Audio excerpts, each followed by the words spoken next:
지난주일에는 모르드게의 대성통곡 기도에 대해서 말씀을 드렸습니다. 모르드게가 목을 놓아 울 수밖에 없었던 것은 그의 민족이 멸절을 당할 절제절명의 날이 하루하루 다가오고 있는데 구원의 길은 보이지 않았기 때문입니다.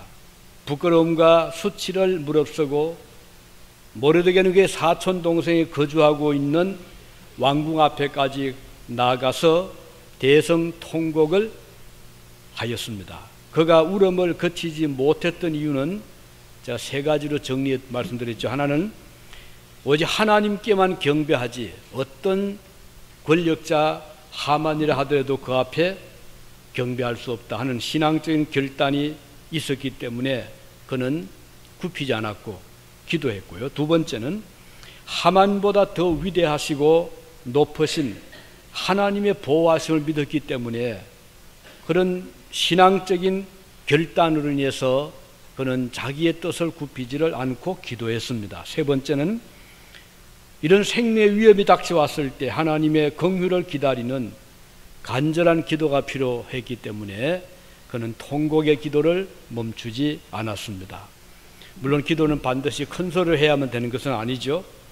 모르드게의 울음소리를 왕궁에서 들은 에스더는 그 모르드게가 옷을 거친 베옷으로 입고 마치 거지처럼 행색을 하고 통곡을 할 때 민망스럽잖아요. 그래서 에스더는 좋은 옷을 한 벌을 보내서 그의 사촌 모르드게가 옷을 갈아입고 단정히 하기를 바랬습니다.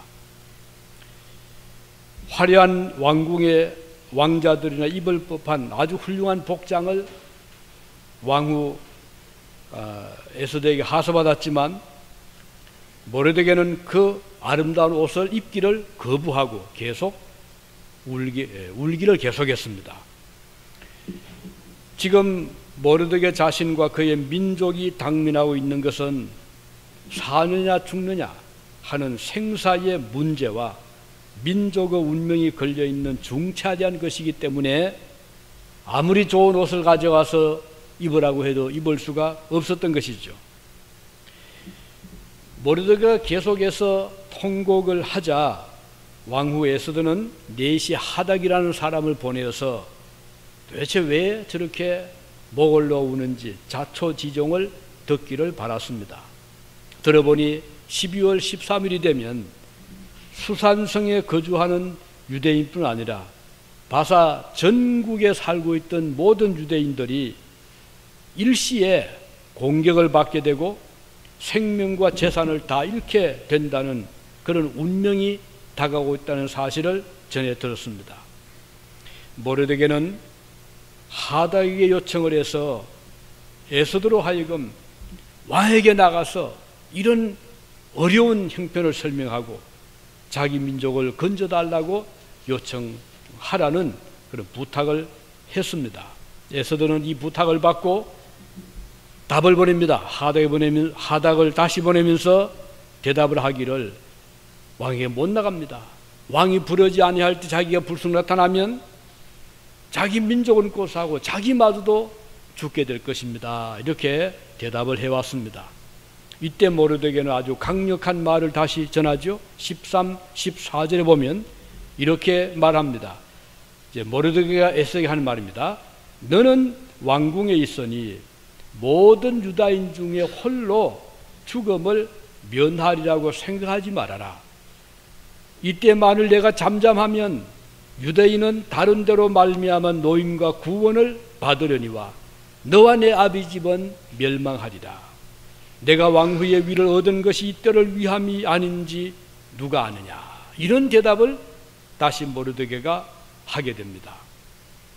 우리는 그의 이 말을 통해서 얼마나 큰 믿음을 가지고 있었던가를 볼 수 있죠. 그는 사촌 에스더가 왕후가 된 것은 우연이 아니라는 것입니다.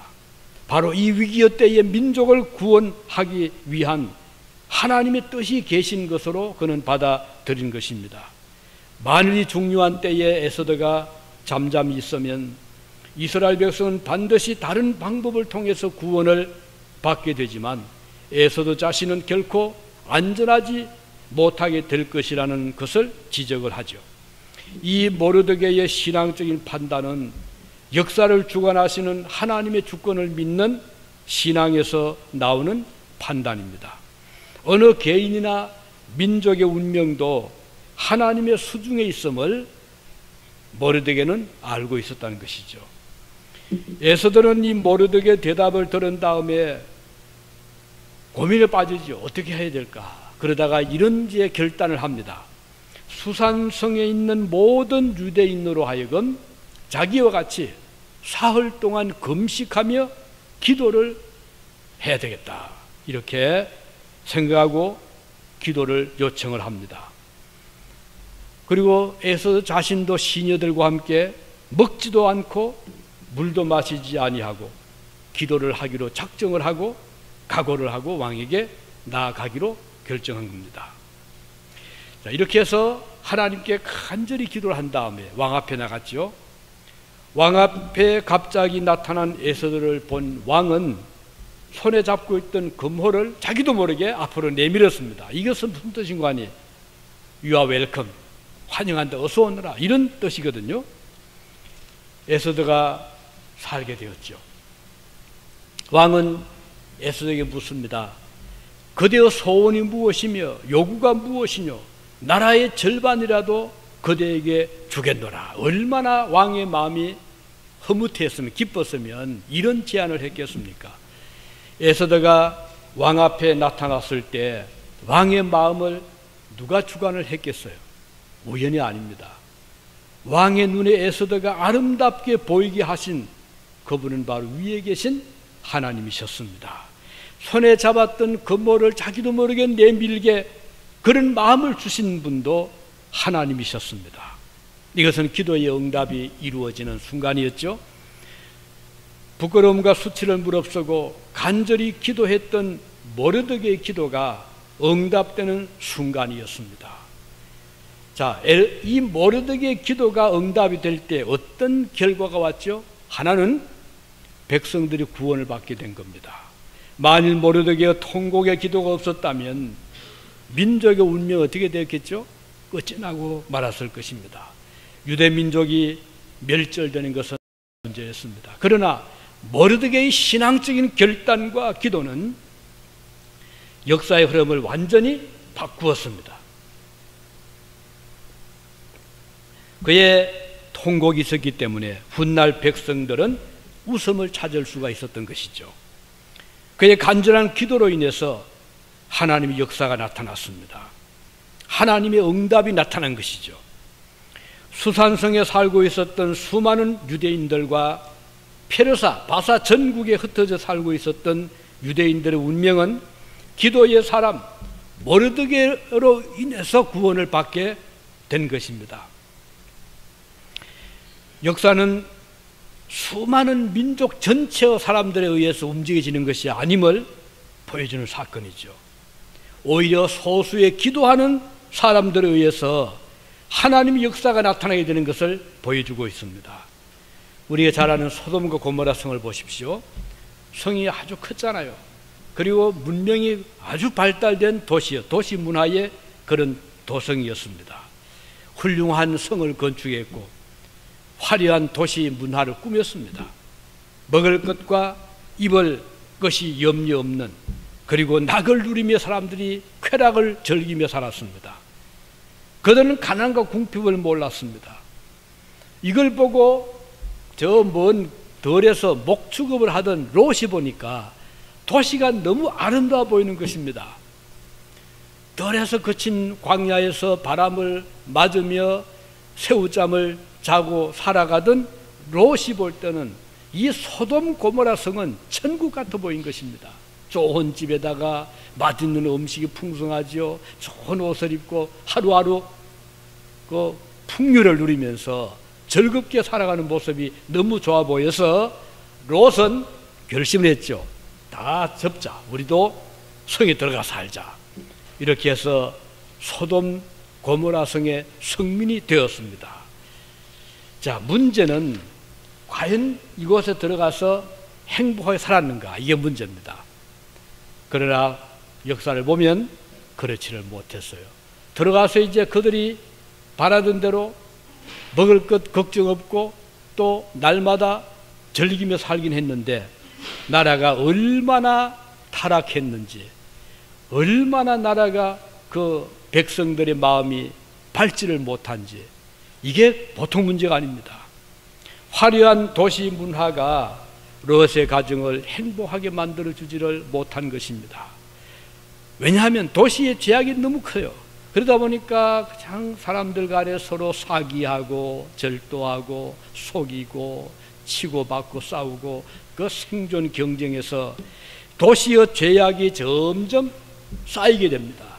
그러면 우리 역사를 보면요, 한 나라나 도시가 망하게 된 데는 그 배경을 보면 그런 엄청난 부패, 죄악이 있었거든요. 로마도 그랬고 유럽의 도시도 그랬습니다.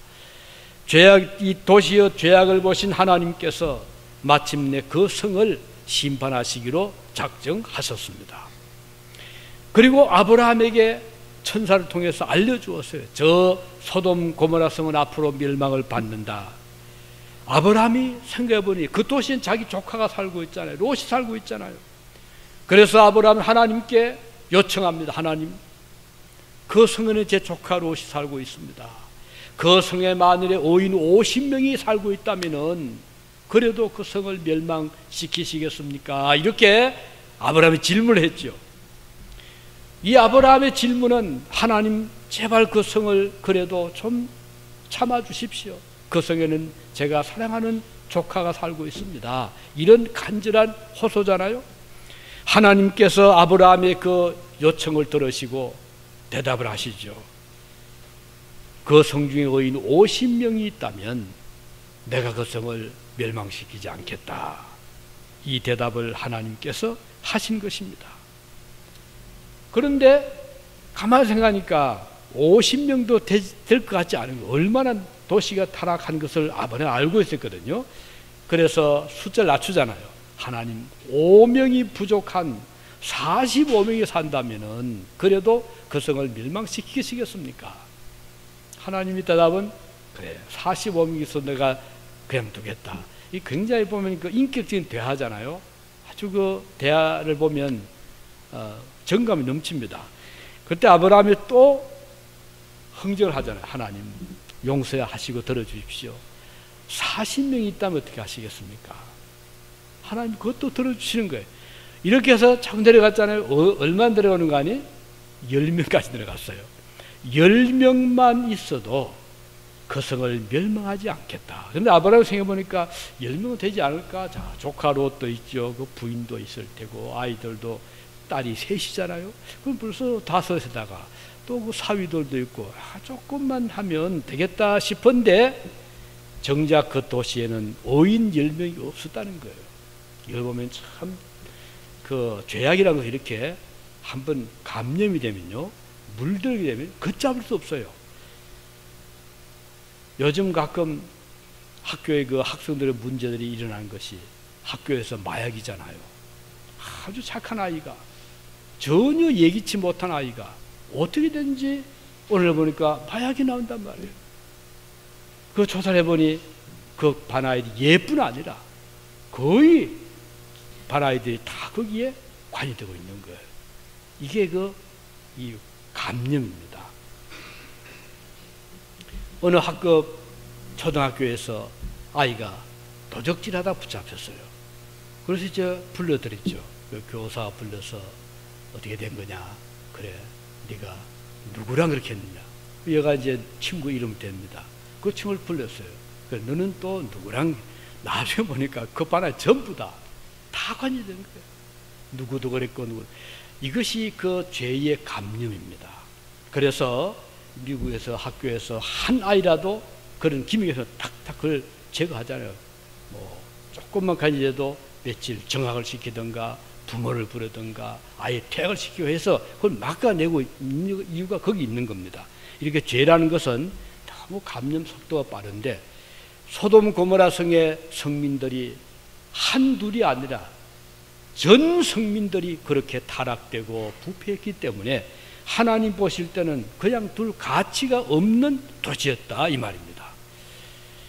자, 그런데 성은 결국 멸망되고 말았잖아요. 오늘 본문에 나타나는 바사에서도 성민 수산 그 성 안에는 오인 모르드게가 그래도 살고 있었습니다. 이 모르드게의 기도는 그 성에 살고 있던 유대인들을 살려내는 그런 중요한 역할을 지렛대 역할을 하게 된 것이죠. 하나님께서 어느 성을 건지거나 어떤 나라를 구할 때 전 백성들의 완벽을 기대하지를 않습니다. 몇 사람이라도 깨어있는 사람, 기도하는 사람, 믿음에 선 사람이 있다면 하나님은 그들을 중하게 보시는 거거든요. 비록 소수라고 할지라도 하나님께 기도하는 사람이 있을 때 주님은 그들의 기도에 귀를 기울여 주시는 것입니다. 우리가 살고 있는 이 성읍에도 이런 사람은 절대로 필요합니다. 아침마다 기도의 등불을 끄지 아니하는 사람들이 있을 때 그 성은 소망이 있는 것입니다. 죽기를 두려워하고 불안과 공포 속에서 떨기만 하는 많은 사람들보다도 단 몇 사람이라도 기도로 깨어있는 사람이 있다면 그 가정은, 그 마을은, 그 도시, 그 나라는 소망이 있습니다. 내일의 희망이 있습니다. 성도 여러분, 오늘 이 시대에도 이런 사람은 절대로 필요합니다. 일생을 화려하게 살아가려고 하는 개인의 입신 출세만 지향하는 사람들이 아니라 진정 나라와 민족을 염려하고 하나님의 선하신 축복과 구원을 바라보는 경건한 그리스도인들이 그 어느 시대보다도 필요한 오늘입니다. 왕비가 보내주는 아름다운 옷도 마다하고 베옷을 입고 나라를 염려하고 민족을 위하여 기도하는 경건한 그리스도인들이 이 시대에 필요한 것입니다. 오늘 바로 이곳 유진에도 이런 사람들을 필요로 합니다. 이곳에서 어렵게 하루하루 살아가는 시민들을 위하여 누군가 기도하는 사람들이 있을 때 이 유진은 희망이 있습니다. 아름다운 옷으로 단장하고 기름진 음식으로 배부르게 먹는 것을 꿈꾸는 시민들이 아니라 이 땅에 오이를 심고 하나님께서 기뻐하시는 삶을 살아가는 사회가 될 때 진정 복된 나라가 되는 것입니다. 요즘 우리는 과거에는 생각하지도 못한 끔찍한 사건들을 듣고 보고 있잖아요. 우리의 조국을 보더라도 지난날 가난하고 어렵게 살던 때에는 상상도 못할 일들이 지금 매일같이 일어나고 있잖아요. 아마 한국의 뉴스를 들어보신 분들은 알 거예요. 살인사건, 그것도 뭐 묻지마 살인사건입니다. 아무 감정도 없는, 아무 관계 없는데 그냥 죽이는 거예요. 자기 감정이 욱했다고. 이런 지금 시대에서 살고 있잖아요. 그리고 우리 한국 지금 경제적으로 뭐 세계 10위 아니라고 굉장히 기쁘들 하잖아요. 참 좋은 일입니다. 그렇지만 그것이 반드시 행복으로 연결되고 있는가? 오늘 잘 사는 OECD 국가 중에서 자살률이 가장 높은 나라가 한국이라고 하잖아요. 지금 이 순간에도 어느 곳에는 목숨을 버리려고 망설자들이 지금 수없이 많이 있다는 거예요. 아름다운 한강, 그 다리들 좋잖아요. 마포대교를 건너가다 보면 그 옆에 글들이 적혀 있답니다. 저는 그걸 본 건 아니지만 글들을 통해서 읽어보는 건데, 많은 사람들이 와서 거기서 몸을 던져 죽으려고 한답니다. 이걸 어떻게 막을 길이 없는 거예요. 그래서 자살 방지원들을 상시로 배치를 시키고 강에는 배를 띄우고 경찰들이 순시를 해도 어느 순간에 빠져서 죽고 그런 지금 상황이 벌어지고 있다네요. 그래서 이제 그 난간에다가, 다리 난간에다가 글들을 써붙여놨답니다. 글들을 보면 이런 글입니다. 많이 힘들었구나. 오죽하면은 그걸 읽고 좀 마음 돌이켜요. 얼마나 힘들었으면 여기서 빠져 죽으려 하느냐. 많이 힘들었구나. 또 어떤 거는요, 말 안 해도 알아. 그래서 제압됩니다. 네가 말한다고 알고 있으니 마음을 좀 돌이켜라. 또 옆에 보면은 커피 한 잔 어때? 온갖 좋은 말로 써붙여 놔도 막지는 못하는 거예요.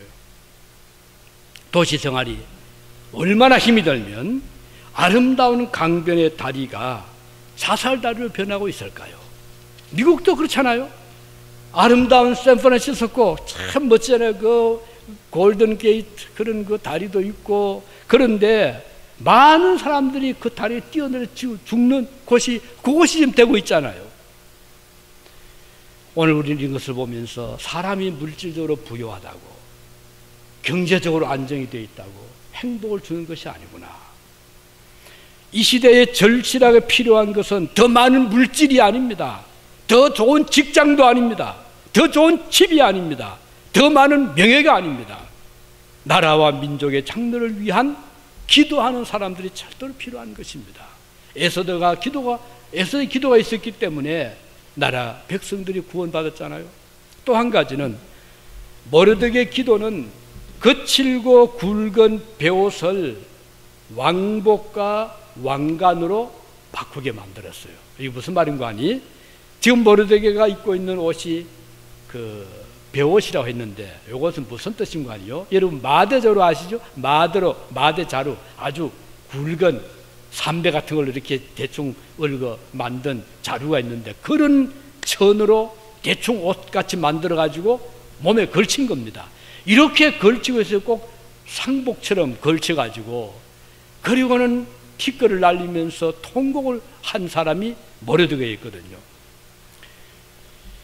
그런데 이렇게 모르드게가 통곡하며 울고 기도를 했을 때 사람들이 어떻게 생각했겠어요? 도대체 지금 무슨 여유가 있기에 저렇게 서럽게 울고 있는가? 모르드게는 그건 알고 있었던 거죠. 지금 자기 민족이 곧 멸망을 당하는 이런 위기 앞에서 그냥 있을 수가 없었기 때문에 그가 할 수 있었던 일은 하나님께 기도하는 일뿐이었습니다. 자, 이런 일을 두고 모르드게가 기도할 때 하나님이 어떻게 역사하시고 보십시오. 하나님께서 이제 서서 역사하시는데 놀라운 일이 일어납니다. 아닥사스다 왕이 어느 날 저녁에 이제 잠을 청하는데 잠이 오질 않습니다. 그래서 이리 뒤척 저리 뒤척하다가 신하를 불렀어요. 불러서 내가 지금 잠이 오지 않고 있으니 역사를 하나 좀 책을 끄집어 와서 읽어 좀 주시오. 좀 더 읽다가 잠이 오면 잠을 자리이다. 그래서 신하가 이제 그 사고에 가서 책 한 권 꺼내가지고 펴서 읽는데, 하필이면 그 읽은 내용이 이런 내용입니다. 문지기 두 사람이 있었는데 이 사람들이 어느 날 왕을 모반해서 왕을 모살하려는 음모를 꾸민 거예요. 이거를 모르드게가 알게 되고, 그래서 왕에게 이것을 리포트를 한 겁니다. 아주 오래전입니다. 오래전에. 그래서 왕이 목숨을 건진 사건이 기록이 된 그 부분을 읽어준 거예요. 그래서 왕이 물었죠. 아, 나도 잊을 뻔했던 사건인데 그때 그 나를 위험에서 건져준 그 사람에게 나라에서 관작을 주었거나 존귀하게 높여 그 공훈을 치하해서 상 준 것이 뭐냐 물었습니다. 그때 그 신하가 아무것도 없었습니다. 이런 대답을 하는 거예요. 그래 많이 깜짝 놀랐죠. 아니, 그런 언인에게 아무것도 해주지 않다니. 하고서는 왕이 당장에 이제 다른 신하를 불러냅니다. 그 밖에 아무도 없느냐.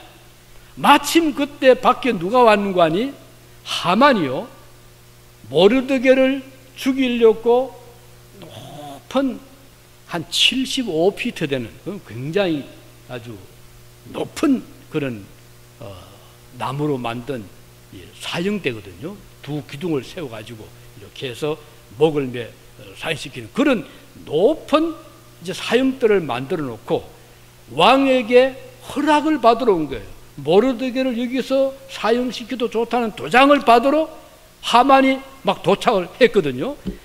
그런데 그때 왕은 지금 자기를 살려준 언인에게 어떤 국가적으로 상을 주기 위해서 신하를 부르는데 그거 딱 마주친 거예요. 그래서 하만이 들어왔습니다. 그래서 왕이 이제 하만을 불러서 놓고 묻습니다. 왕이 존귀하게 하고자 하면 어떻게 하면 좋겠냐 물었어요. 하만이 김치국을 마신 거예요. 성관이 왕이 자기를 총애하고 있는데 틀림없이 나를 높이려 하나 보다 이렇게 생각하고 이 하만이 이 얘기를 합니다. 그러면 임금님, 그런 사람에게는 왕복을 입히셔가지고 왕관을 씌우고 왕이 타시는 말에 태워서 성을 착 돌게 하고 왕이 존귀케 하기를 원하는 사람 이렇게 한다라고 널리 알려야 됩니다. 알리면 좋습니다. 이런 따로 했거든요. 그랬더니 왕이 아주 기분 좋아. 그래, 그러면은 내가 지금 꼭 상을 주고 싶은 사람이 있는데 그가 모르드게다. 네가 나가서 그를 모셔다가 내 옷을 입히고 밀관을 씌우고 내 말에 태워서 네가 말하는 대로 하나도 빠지지 말고 그렇게 시행해라. 이렇게 말하는 거예요. 이 모르드게가 기가 차잖아요. 어떻게 해요? 왕이 명령인데. 그래서 모르드게는 얼굴이 사색이려 했지만 어떻게 도리가 없잖아요. 나가서 모르드게를 모시고 와서 왕복을 입히고 왕관을 씌우고 왕의 말에 태워가지고 성을 돌면서 우리 왕이 존귀하게 하고자 하면 이렇게 한다 하고 백성들에게 알리게 된 거예요. 그래서 돌아왔습니다. 이 하만이 얼굴이 사색이 돼가지고 머리를 싸고 집으로 돌아가 버렸어요. 돌아가서 자기 부인 세레스에게 친구들에게 이 사실 얘기를 했습니다. 그랬더니 부인과 친구들 한 말이 그 말이에요. 이게 사실이라면 모르드게가 유대인이 맞다면은 이제는 당신은 끝이요. 이제는 당신은 몰락이요. 왜냐하면 그들이 유대인들 역사를 알고 있었잖아요. 그런 일이 일어나게 된 거죠. 여기서 보여주는 것은요, 보세요. 기도했던 모르드게가, 죽을 것 같았던 모르드게, 하나님께서 어떻게 오묘한 방법으로 높이 세워주는 걸 보여줍니다. 완전히 극과 극이잖아요. 죽음에서 생명, 저 낭떠러지에서 높이 올리는. 오늘 여러분과 제가 기도하면 하나님께서 역사하십니다. 안 될 것도 되게 하고 될 것도 안 되게 하고, 하나님은 살아계시는 분이고 우리의 기도를 들으시는 분이기 때문에 그래서 우리는 기도하는 거예요. 모르드게가 베옷을 입고 괜히 그렇게 했겠습니까? 통곡했겠습니까? 이런 하나님의 도움을 그는 받았기 때문에 기도했던 것입니다. 이렇게 기도한 결과 모르드게는 영웅이 되어서 왕에게 최고의 존귀와 대접을 받게 된 것입니다. 하나님께서 존귀하게 하시는 자를 누가 감히 막을 수가 있겠습니까? 이 세상에는 아무도 없습니다.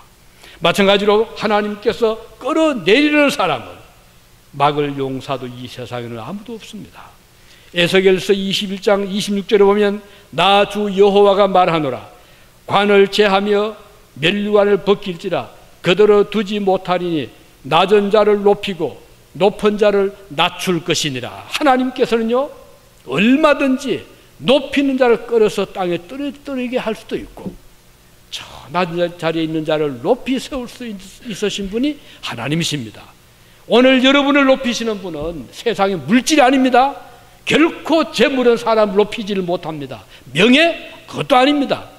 일시적으로는 올라가는지 볼 수 있게 할 수 있지만 그것이 영구적으로 그를 높이지를 못해요. 명예도 그렇고 권세도 그렇고 물질도 그렇습니다.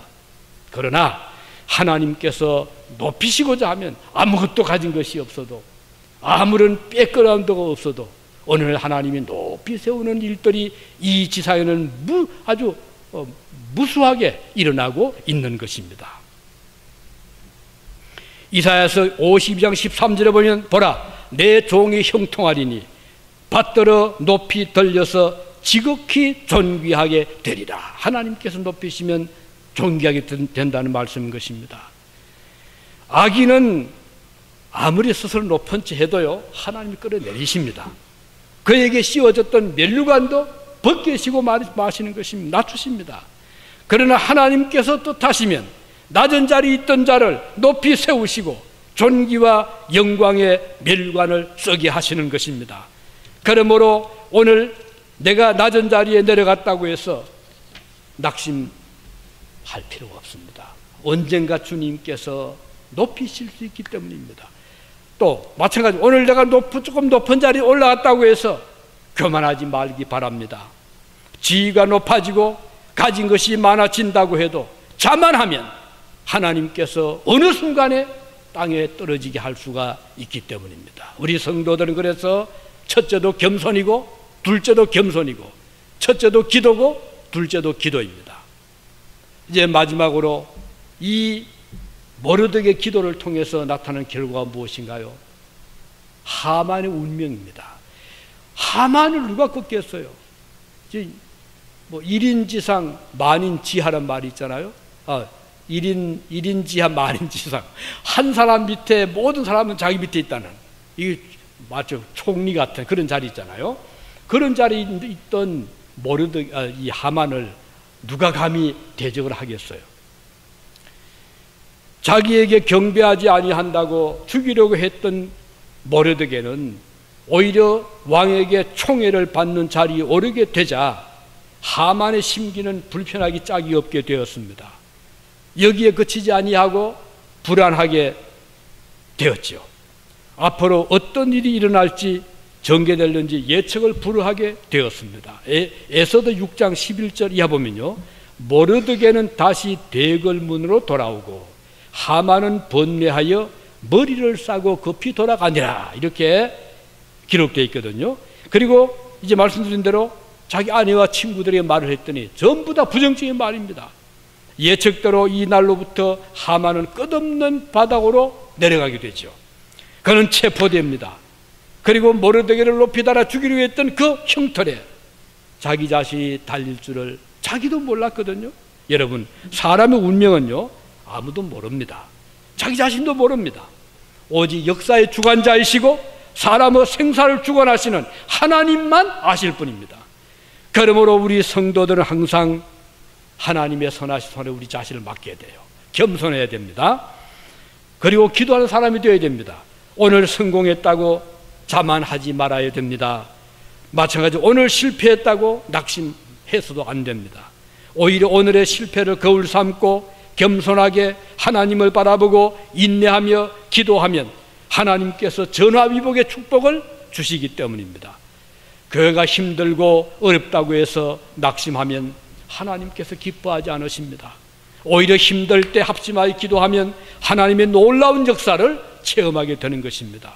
악인들이 덕세하고 기세 등등해 보여도 그것은 지붕 위에 잠깐 무성하는 풀과 같다, 이렇게 말씀하고 있고, 가을바람이 불어오면 다 시들어버리고 말잖아요. 에스더와 모르드게의 기도를 귀 기울여 들어주신 그 하나님께서는 지금도 성도들의 기도를 귀하게 여기시고 귀를 기울여 주십니다. 밤잠 이루지 못하고 기도하는 성도의 구하는 기도는 참으로 소중합니다. 제대로 음식을 먹지도 못하고 기도하는 성도의 금식의 기도는 하나님의 마음을 움직이는 힘을 가지고 있습니다.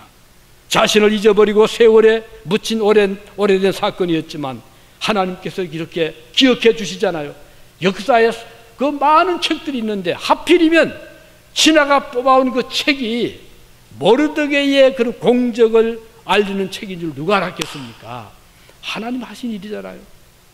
왕의 마음을 움직이신 것처럼 하나님께서는 지금도 성도를 구원하시기 위해서는 무한한 지혜와 총명으로 가장 좋은 길로 성도들을 인도해 주시는 것입니다. 구원해 주십니다. 성도들의 주변에 항상 선하고 좋은 사람들만 사는 것은 아닙니다. 거기에 성민들 중에는 하만처럼 악한 사람들도 함께 섞여서 삽니다. 그렇지만 악인들이 하나님의 백성들을 해치려 하면 하나님께서 방패가 되어주셔서 악한 자가 주의 백성을 해치지 못하도록 막아주시는 것입니다. 시편 62편 8절에 보면 백성들아 시시로 그를 의지하고 그의 앞에 마음을 토하라. 하나님은 우리의 피난처시로다, 이렇게 말씀했고, 시편 37편 5절에 보면 내 길을 여호와께 맡기라. 그를 의지하면 그가 이루신다라고 말씀하셨습니다. 시편 3편 6절에 보면 천만인이 나를 둘러치려 하여도 나는 두려워 아니하리로다. 왜? 하나님께서 우리와 함께하기 때문입니다. 그리고 시편 109편 4절에 보면 나는 사랑하나 저희는 도리어 나를 대적하니 나는 기도할 뿐이라. 이거 참 중요한 말씀이잖아요. 내가 아무 저 사람 참 날 미워합니다. 그 사람 있잖아요. 가끔 보면 나는 그 사람을 위하고 싶었는데 그 사람은 마음을 딱 닫고 눈길을 주지 않습니다. 이럴 때 어떻게 해야 되겠어요? 따라가서 같이 대화할 수도 없고, 이럴 때 시인은 딱 말하기를 나는 기도할 뿐이라 그랬어요. 그래서 오늘 여러분들 마음속에 이런저런 엉어리가 있다면, 또 마음에 소원이 있다면, 아픔이 있다면 하나님께 기도하시기 바랍니다. 기도하되 근성으로 하지 마시고 그냥 장관하고 거치지 마시고 여기 모래덕에처럼 벼옷을 입는 심정으로, 금식하는 심정으로 간절하게 하나님께 기도하면 하나님은 능력이 많으신 분이기 때문에 반드시 기도를 들어주시고 길을 열어주시고 형통하게 하시고 열매 맺게 하시고 이루게 해주시는 하나님이십니다.